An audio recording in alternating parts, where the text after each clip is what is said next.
Hello ನಮಸ್ಕಾರ, ನೀವು ನೋಡ್ತಾ ಇದ್ದೀರಾ ಇಂಡಿಯಾ ಫಸ್ಟ್. ನಾನು ರಕ್ಷತ್ ಶೆಟ್ಟಿ. ಈಗ ಹೆಡ್ಲೈನ್ಸ್.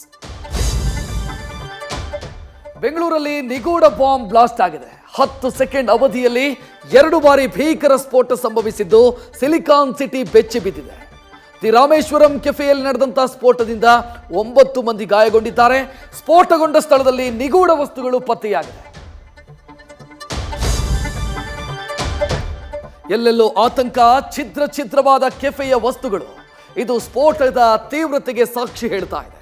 ಕೆಫೆ ಬಳಿ ಸಂಭವಿಸಿದ ಸ್ಫೋಟಕ ಭಯಾನಕ ದೃಶ್ಯಗಳು ಬೆಚ್ಚಿ ಬೀಳಿಸ್ತಾ ಇದೆ. ಘಟನಾ ಸ್ಥಳದಲ್ಲಿ ಎಫ್ಎಸ್ಎಲ್ ತಂಡ ತೀವ್ರ ಪರಿಶೀಲನೆ ಮಾಡ್ತಾ ಇದೆ. ಸ್ಫೋಟದ ಹಿಂದೆ ಉಗ್ರರ ಕೈವಾಡದ ಶಂಕೆ ವ್ಯಕ್ತವಾಗಿದೆ. ಬ್ಯಾಟರಿ, ನಟ್ಟು ಬೋಲ್ಟು ಪತ್ತೆಯಾಗಿದ್ದು ವಿಧ್ವಂಸಕ ಕೃತ್ಯ ಎಸಗಲು ಸಂಚು ರೂಪಿಸಿರೋ ಅನುಮಾನ ದಟ್ಟವಾಗಿದೆ.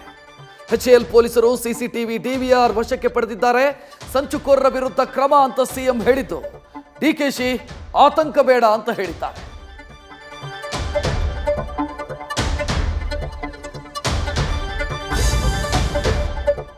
ಸುಧಾರಿತ ಸ್ಫೋಟಕ ಬಳಸಿದ್ದಾರೆ ಅಂತಂದ್ರೆ ಇದು ಉಗ್ರರ ಕೃತ್ಯವೇ ಅನ್ನೋ ಅನುಮಾನ ವ್ಯಕ್ತವಾಗಿದೆ. ಇದು ಹೈ ಇಂಟೆನ್ಸಿಟಿ ಬ್ಲಾಸ್ಟ್ ಅನ್ನೋದು ಮೇಲ್ನೋಟಕ್ಕೆ ಸ್ಪಷ್ಟವಾಗಿದೆ. ದೊಡ್ಡ ಮಟ್ಟದಲ್ಲಿ ಆಗಬೇಕಿದ್ದಂತ ಅನಾಹುತ ಚಿಕ್ಕದರಲ್ಲಿ ಕಳೆದು ಹೋಗಿದೆ ಅಂತ ಸಿಎಂ ಹೇಳಿದ್ದು ಆತಂಕ ದುಗುಡ ಹೆಚ್ಚಾಗಿದೆ.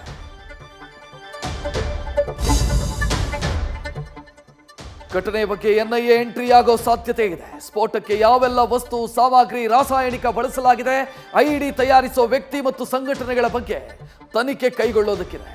ಹಲವು ಅನುಮಾನಗಳ ಬಗ್ಗೆ ಮಾಹಿತಿ ಹೆಕ್ಕಲಿದೆ.